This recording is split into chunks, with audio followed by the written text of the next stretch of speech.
우리 오늘도 예배 올려드리는 우리 귀한 우리 성도들 위해 우리 하나님께서 이 무더운 여름 영육간에 강건하게 지켜주시기를 주님의 이름으로 축원합니다. 우리는 누구나 각자의 자리에서 성공하기를 원합니다. 그런데 성공을 무엇이라 정의할 수 있겠습니까? 어떤 모습이 돼야 내가 성공했다, 내가 제대로 되었다 라고 말할 수 있겠습니까? 어느 이 기관지에서 설문조사를 했는데 성공이란 뭔가 이 연령별로 이렇게 쭉 조사를 했습니다. 10대부터 이렇게 조사를 했는데 10대들에게 있어서 성공이란 뭘까요? 10대들 성공은 부모 잘 만나는 것이랍니다. 우리 자녀가 과연 성공했을까? 한번 생각해 봐야 되겠죠. 10대들의 성공은 부모를 잘 만나는 것이랍니다. 20대는 뭐겠습니까? 좋은 학벌 가지는 것. 30대 좋은 직장 가지는 것. 40대는 뭘까요? 내가 이 차를 쏠 수 있는 것. 경제적인 좀 기반이 갖춰져 가지고 내가 이 차 이렇게 내는 것. 50대는 뭐겠습니까? 자녀가 공부 잘하는 것이랍니다. 60대 자녀들이 모두 결혼하는 것. 딱 지금 이제 그런 상황이잖아요. 60대 자녀들이 모두 결혼하는 것. 70대 아직도 돈 버는 것. 80대 뭐겠습니까? 아내가 밥 차려주는 것. 90대 전화 오는 사람이 있는 것. 100세 혼자 문턱을 넘을 수 있는 것. 그게 성공이라고 합니다. 그러니까 뭐 약간의 뭐 또 우습게 이런 것도 그런 것도 섞여 있겠지만 10대부터 쭉 살펴보니까 일단 기본적으로 성공의 기준이 저마다 다르더라 하는 것이지요. 필요도 다르고 내가 원하는 바도 다르다는 겁니다. 그렇다면 과연 우리 여러분들은 성공을 무엇이라 정의하겠습니까? 우리 오늘 이 북이스라엘의 왕 오므리에 대해서 우리가 이렇게 살펴봅니다. 이 오므리는 북왕국 6대 왕으로서 12년간 다스립니다. 뭐 길다면 길고 짧다면 짧다고 할 수 있는 그 기간인데 이 12년 동안 오므리 왕은 상당한 북이스라엘의 안정을 가져옵니다. 그래서 오늘 우리가 보았던 그 말씀 27절에 그가 부린 권세는 하고 성경에 딱 말씀하고 있잖아요. 그만큼 권세가 뛰어났던 왕입니다. 그 앞서의 22절부터 이렇게 쭉 보면은 왕권 정탈전에서 딱 승리했습니다.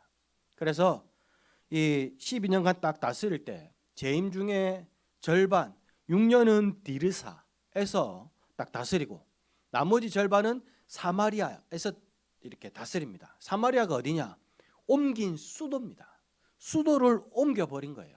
이 수도 옮긴다는 것이 쉽지 않잖아요. 행정기관 자체 하나 옮긴다는 게 쉬운 일이 아닙니다. 우리 요즘 근래도 뭐 그것 때문에 뭐 말들이 많던데 옮긴다는 게 쉬운 게 아니에요. 근데 수도 자체를 옮겨버렸습니다. 그만큼 힘과 권력과 탁월한 통치력이 있었다는 거거든요. 주변국들 다 정리합니다. 내전으로 분열된 이스라엘을 통합해요. 사마리아 건설해서 강력한 방어를 구축합니다.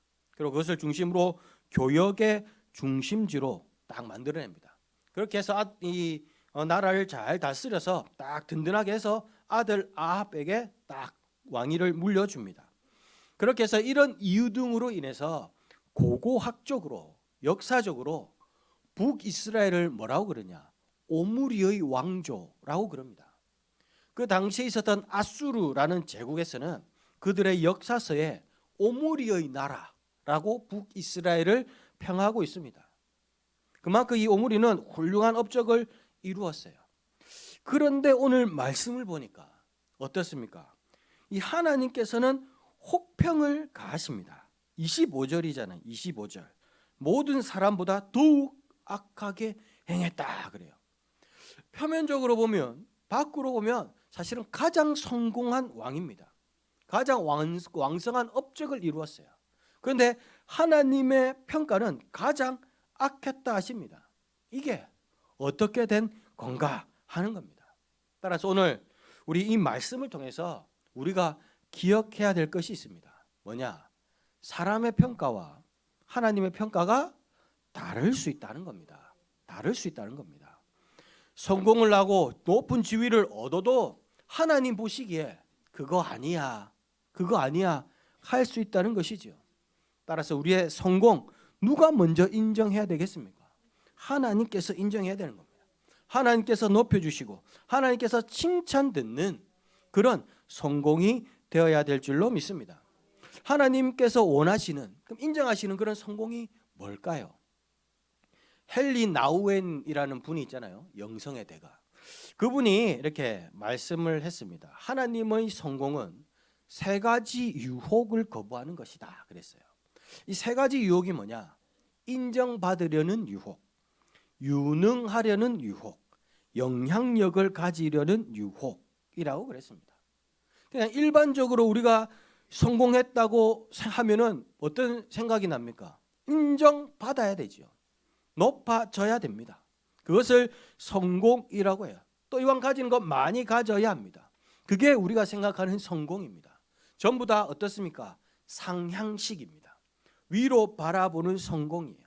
그런데 하나님이 원하시는 성공은 다르다는 겁니다.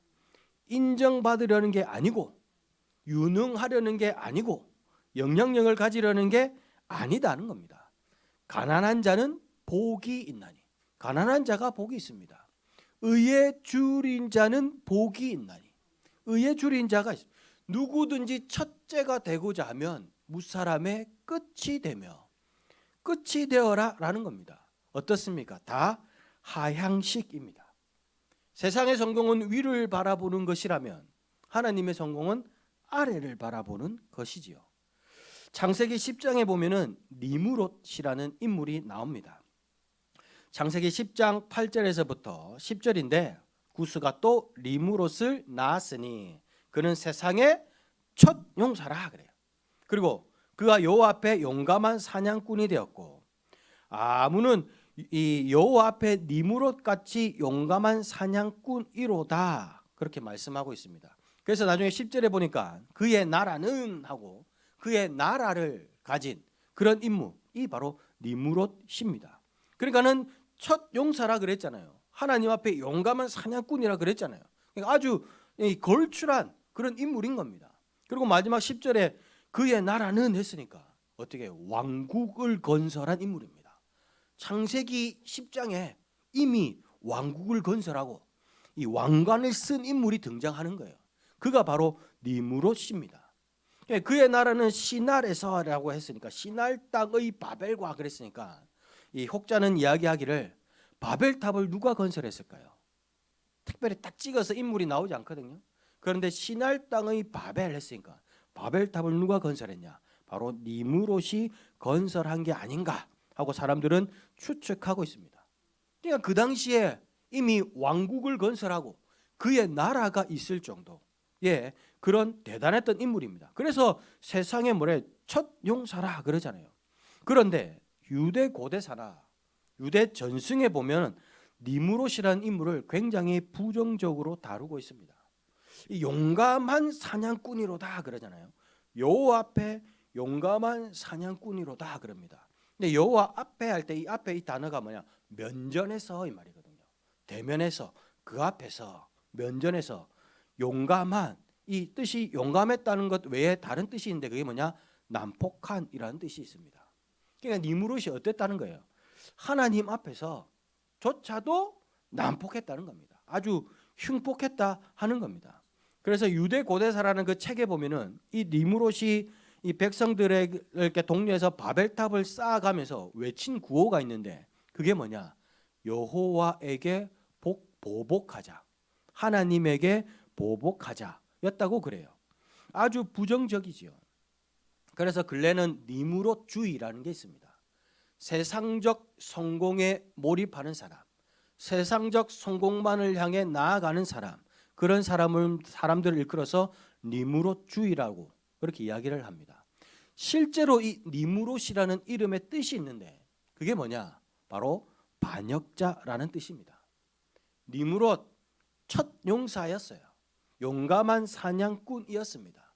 그런데 실상은 그의 의미, 그의 뜻은 어떻습니까? 아주 부정적입니다. 조금만 들여다보면 하나님께는 그렇게 환영받는 그런 인물이 아니었다는 겁니다. 겉으로 보기에는 첫 용사예요. 아주 훌륭한 업적을 이루고 위대한 그런 모습이 있습니다. 그러나 하나님 보시기에는 아니라는 겁니다. 따라서 내가 세상에 이름이 난다고 높아진다고 해서 이게 다 하나님의 인정을 받을 수 있는 것이 아닌 것입니다. 오히려 이런 성공, 이런 모습들이 하나님의 통치와 다스림을 거부하는 것이 될 수 있음을 우리는 기억해야 합니다. 두 청년이 있었습니다. 청년이 친구였어요. 그런데 한 친구는 가난한 농사꾼의 아들로 태어나서 농사를 지었습니다. 그리고 한 명은 나름대로 또 부유한 가정에 태어나서 가회하면서 이렇게 공부 열심히 해서 서울대 갔습니다. 이 20년 후에 이 두 친구가 우연히 공교롭게 고향에서 딱 마주쳤습니다.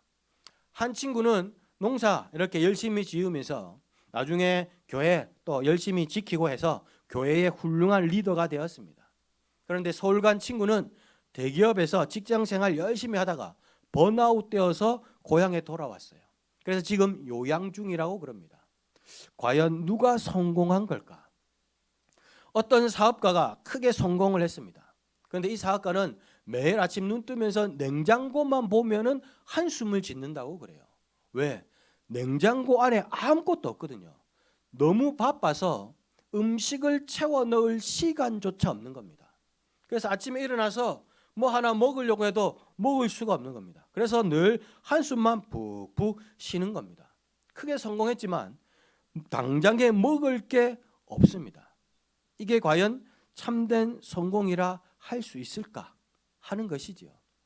어느 교회에서 가장 영향력 있는 사람이 누구인가 투표를 했습니다. 누가 나왔을까요? 역시 담임 목사님일까요? 아니었습니다. 장로님일까요? 아니었습니다. 교회에서 가장 영향력 있는 사람, 40년간 아무 말 없이 교회 뒷자리를 청소하던 권사님이 압도적인 1위였습니다. 그 말 없이 청소하신 분이 하나님도 인정하시고 사람들도 인정한 진짜 성공자였다는 것입니다. 그래서 찰스 스윈돌이라는 목사님이 그랬거든요. 성공이란 뭐냐? 유명해지는 것이 아니라 하나님 뜻대로 살아가는 것이다. 그렇게 이야기를 했습니다. 세상이 박수치지 않아도 하나님께서 잘했다 하시면 그것이 진짜 성공인 줄 믿습니다. 사람의 평가가 아니라 하나님의 평가가 진짜인 줄 믿습니다. 세상의 성공은 타인에게 비춰진 나의 모습이거든요. 사람들이 나를 어떻게 보는가, 그것에 초점이 맞춰져 있습니다. 그러나 진짜 성공은 하나님께서 나를 어떻게 보시는가, 하나님이 나를 뭐라고 하시는가, 거기에 초점이 맞춰져 있습니다. 그렇다 보니까 우리가 세상적인 그런 성공을 이렇게 쫓다 보면은 필연 따라오는 게 있습니다. 그게 뭐냐? 바로 우상화거든요. 우상화. 성공을 위해서 수단 방법을 가리지 않는다는 겁니다. 그래서 우리 영화 같은 데서 그러잖아요. 내가 이것을 이룰 수만 있으면 뭐 누구에게 내 영혼도 판다, 뭐 그런 얘기도 하잖아요. 그런 모습들이 있다 이 말입니다. 성공을 위해서 무슨 일이든지 하지요. 오늘 오므리도 그랬거든요.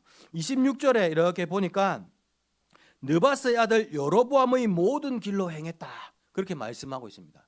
여로보암의 모든 길이 뭐겠습니까? 금송아지, 그 우상의 길이거든요. 그러니까 다시 우상을 들여오는 겁니다. 왜 그럴까요? 유다와 달라야 되거든. 내가 통치하니까, 내가 통치할 때는 뭔가 뭐 특별한 게 있어야 되거든요. 뭔가 솔깃한 게 있어야 되거든요. 그래야 나한테 모이지. 그러니까는 예전에 있었던 우상들을 다시 끌어들이게 되는 겁니다. 세상의 성공 쫓아보면은 이런 우상 의지할 수밖에 없게 되는 그런 상황들이 나오게 되는 겁니다. 외부에만 이런 우상이 있을까요? 아니요. 자기 우상화도 시작됩니다. 내가 이만큼이나 이루었어. 봐봐, 내가 이 정도야. 그래서 나보다 못한 사람 업신여기고 무시하고, 그리고 또 스스로 교만하게도 됩니다. 야, 그렇게 해가 되겠냐? 야, 그 정도 해서 되겠어? 하고 막 자기가 뭔가 되는 것인 양 그렇게 행동한다는 거죠. 그런데 속은 어떻습니까? 불안해지거든요. 조급해지거든요. 막 남들과 비교하게 되거든요. 빨리 해야 되는데, 지금 돼야 되는데, 더 늦어지면 안 되는데, 불안하고 안달나고 그래서 화나고 그렇습니다.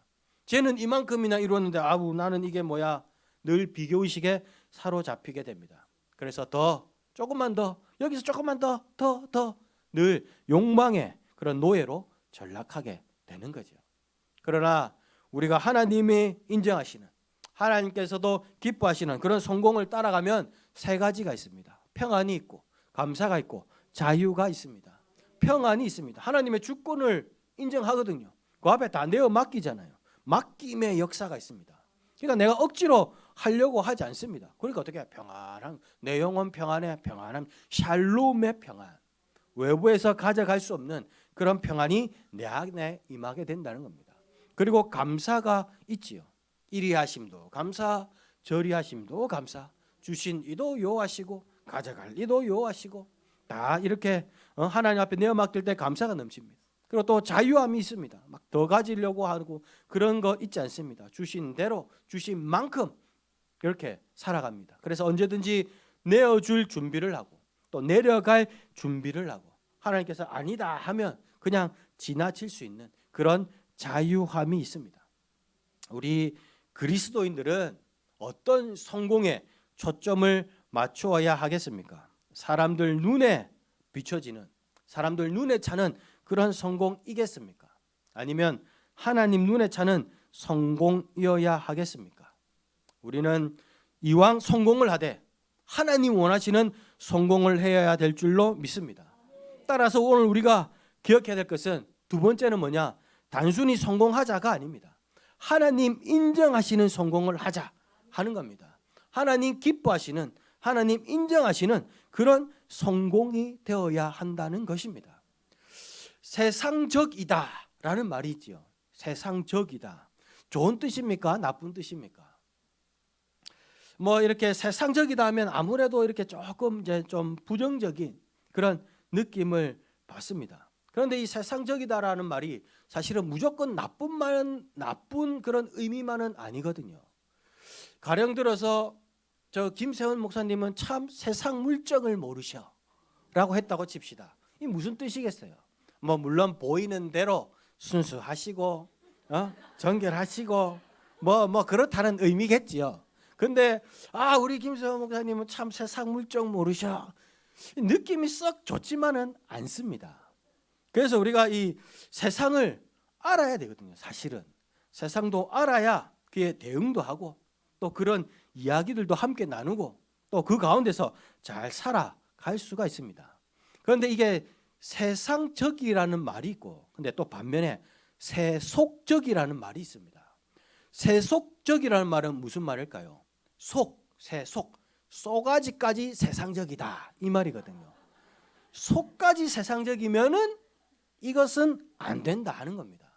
쏘가지까지 세상적이다. 이게 뭐예요? 바로 세상을 사랑하는 것입니다. 뭔 일을 할 때 막 자기 이익부터 챙기고, 뭔가를 하면 자기가 더 가지려고, 더 높아지려고 하고 막 그런 꼼수 부리는 거죠. 그러면 안 된다 하는 거죠. 이 자고로 품은 것이 인생이 되고 삶이 됩니다. 바라봄의 법칙 그러잖아요. 보는 대로, 바라보는 대로, 품은 대로 나아가고 살게 되어 있거든요. 그래서 속에 든 것까지 세상적일 때 그때 어떻게 됩니까? 대마가 되는 겁니다. 세상을 사랑해서 세상으로 나간 그런 대마 같은 그런 모습이 되는 겁니다. 따라서 우리는 세상을 알아야 됩니다. 그러나 우리의 쏘가지는 어때야 됩니까? 정결해야 된다는 겁니다. 세상을 알아야 되지만 우리의 속은 정결한 신부 같아야 된다 하는 것이지요. 세상을 알아야 되지만 세속적이어서는 안 된다 하는 것입니다. 세상에서 성공 이루어야 합니다. 이왕에 하는 거 좀 성공 이루면 좋죠. 그러나 그 알은 어떠해야 되는가? 하나님의 것으로 채워져 있어야 된다는 겁니다. 하나님 인정하시는 그런 모습이 되어야 된다는 겁니다. 그때에 약할 때 강함 되시는, 낮은 자의 눈물도 헤아리시는 그 역전의 하나님, 그 하나님을 만날 수 있습니다. 우리가 잘 아는 바울 한번 보십시오. 세상의 기준이라면 바울은 사실 실패한 자거든요. 왜냐하면 좋은 직업, 그 알아주는 지위 다 이렇게 잃어버리고 몽둥이 맞고 돌팔매질 당하고 막 숨어 도망다니고 그런 모습 아닙니까? 그래서 이게 그렇게 인정받을 수, 저런 사람 되면 안 돼, 이렇게 이야기 될 수가 있습니다. 그런데 사실 우리는 잘 알거든요.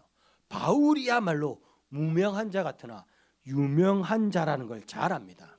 비록 그러한 삶을 살았지만 역사 속에서 살아 숨쉬면서 신약 성경의 절반을 기록한 위대한 기록자로 남아 있습니다. 반대의 경우도 있죠. 누구? 요셉입니다. 우리가 요셉 가족에게 버림받고 누명 쓰고 이렇게 얼핏 보면 요즘 말로 보복 심리 그것으로 꽉 사로잡혀 가지고 한 번만 걸려라 눈에 불을 켜고 이렇게 다닐 수 있는 그런 인생 될 뻔했습니다. 그런데 어떻습니까? 그로 인해서 남은 가족들 구원받고 그의 인생은 역전의 명수로 통합니다. 왜 그럴 수 있었습니까? 하나님께서 그와 함께 하셨기 때문입니다. 따라서 우리의 속은 하나님의 것으로, 하나님의 방법으로, 하나님께서 이끄시는 그러한 모습으로 나아가야 될 것입니다. 내가 하나님 다스림 안에 있으면 그것이야말로 진정한 영광이 되는 것이고 진정한 성공이 되는 것입니다. 많은 것을 이루지 못해서도 상관이 없습니다.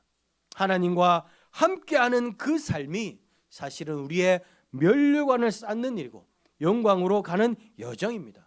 내 이름 누가 알아주지 않아도, 나의 지위 높아지지 않았어도, 또 내가 하는 일마다 번번이 실패하고 떨어져도 상관없습니다. 하나님 안에서는 낮은 자의 눈물도 상급이 될 수 있는 것이고 낮은 나의 이 모습도 오히려 영화가 될 수 있기 때문입니다. 그러므로 하나님의 것을 바라보고 하나님의 모습으로 하나님께서 인정하시고 기뻐하시는 그러한 성공을 이루기 위해서 기도하며 나아가실 수 있길 바랍니다. 얼마 전에 제가 우연히 이렇게 TV를 보는데 그 옛날 TV였어요. 막 어떻게 튀었는데 막 몇 년 전 그 프로그램이 나오더라고요. 거기에 전영돈이라는 이분이 나왔는데 그가 고백하는데 자기가 살리에르 증후군이라는 걸 앓고 있다고 그럽니다. 살리에르 증후군. 그게 뭐냐? 그러니까 유능한 사람 앞에 있으면 기죽는 거예요. 그 사람 앞에만 있으면 그냥 열등감에 사로잡히는 거예요. 근데 단순히 열등감에 사로잡히는 게 아니고 거기에 있다 보니까 기가 죽어가지고 막 성향이 부정적이 되고 난폭해진다는 겁니다. 그게 살리에르 증후군이라고 그래요. 그런데 살리에르, 안토니오 살리에르라는 이 사람이 사람 이름이거든요. 사람 이름인데 이 살리에르와 대변되는 인물이 있습니다. 그가 누굴까요? 일반 상식인데 이거 그죠? 역시나 제가 가르쳐 드릴게요. 이 안토니오와 딱 돼 있는 게 그게 누구냐? 모차르트입니다. 모차르트 음악 그렇죠. 이 돌 튀는 소리 이런 거 있죠. 모차르트라고 그래요. 그런데 이렇게 가만히 보면은 살리에르라는 이 사람이 궁정음악가 출신이거든요. 이게 나라의 왕궁에서 이렇게 음악을 만들고 했던 사람입니다. 저도 이거 이제 찾아봤어요. 살리에르라고 하니까 뭐지 하고 찾아보니까 그 설명이 있더라고요. 뭐 원래 알았던 게 아니고 상식이 풍부했던 게 아니고 찾아보고 이제 말씀드리는 겁니다. 그러니까 여러분이나 저나 뭐 사실 똑같죠. 똑같은데 그래서 이제 이 사람이 이렇게 있는데 원래 궁정음악가라는 겁니다. 그러니까는 아주 이 부유한 삶을 살았대요. 근데 우리는 모차르트 음악의 천재 너무 잘 알잖아요. 근데 이 모차르트는 원래 귀족이었는데 이 만드는 음악마다 막 유쾌하고 막 이런 거라서 귀족들이 별로 좋아하지 않았답니다. 그래서 서민을 위한 평민을 위한 그런 음악을 만들어 갔다 그래요. 그러다 보니까 어떻게 했습니까? 가난한 그런 삶을 살았지요. 이 살리에르는 굉장히 성공한 삶을 살았습니다. 그런데 지금 우리는 누구를 더 위대하게 기억하고 있습니까? 모차르트거든요. 그냥 이게 뭐냐 이 말입니다. 살리에르를 성공한 삶을 산 사람이라고 한다면 모차르트는 승리한 삶을 살았던 인물이라는 겁니다. 성공의 삶, 그러나 승리한 삶. 우리가 세상에서 이왕 성공을 할 때 어떠한 성공을 이루어야 하겠습니까? 영광이 바탕이 된 그런 성공이 되어야 될 것입니다. 하나님의 영광에 그런 모습들이 갖추어져 있는 그런 모습이 되어야 된다는 거죠. 세상은 교묘하게 성공만을 추구하도록 만들어 가고 있습니다. 너 성공해야 된다는 거. 꼭 이루어야 된다는 겁니다. 그래서 성공하기 위해서는 무엇이든지 다 끌어다 서도 허용이 되는 그러한 모습으로 그것을 이끌어 가고 있습니다. 그러나 하나님은 나의 성공신화, 완벽주의 영화, 그것을 감상하고 싶으신 것이 아닙니다. 하나님은 나와 함께 성공의 노래를 부르고 싶으십니다. 나와 함께 하고 싶으신 겁니다. 어려울수록 힘들수록 함께 화음을 내고 하나님의 그 위대한 악보에 맞춰서 하모니를 만들어가는 그 모습을 원하시는 것입니다. 거기에 진정한 성공의 모습도 있고 누구도 건들 수 없는 성공 신화가 생겨나기 때문입니다. 지금 나의 손은 인생이라는 이 건반 앞에 누구와 합을 맞추고 있습니까? 세상의 손입니까? 아니면 하나님의 손입니까? 인생이라는 이 무대 위에서 나는 누구와 함께 공연을 펼치고 있습니까? 세상의 박수 소리를 위한 성공입니까? 박수 소리를 위한 그런 연주입니까? 그런 무대입니까? 아니면 하나님과 함께 무대를 자유롭게 뛰어노는 그런 연주입니까? 하나님과 함께 성공을 이루어 가실 수 있길 바랍니다. 정직한 그런 양심의 소유자들 다 되시고 우리 하나님께서 그러하셨듯이 속이는 저울 미워하시고 그리고 불의와 타협하지 않는 그런 이익 앞에서도 명예를 지킬 줄 아는 그런 그리스도인으로 살아가실 수 있길 바랍니다. 비록 내 인생 화려함 갖추지 못했어도 지금 당장 열매 맺지 못했어도 슬퍼하지 마십시오. 우리의 이 걸음 속에 우리 주님의 영광이 있고 우리 하나님도 인정하시는 그런 기쁨이 있을 줄로 믿습니다. 우리가 말하는 세상의 그런 우리가 이 흔히 이야기하는 신앙의 이런 말들, 어휘들 그런 것들은 금방 사라질지 모릅니다. 남들 기억해 주지 않을지도 몰라요.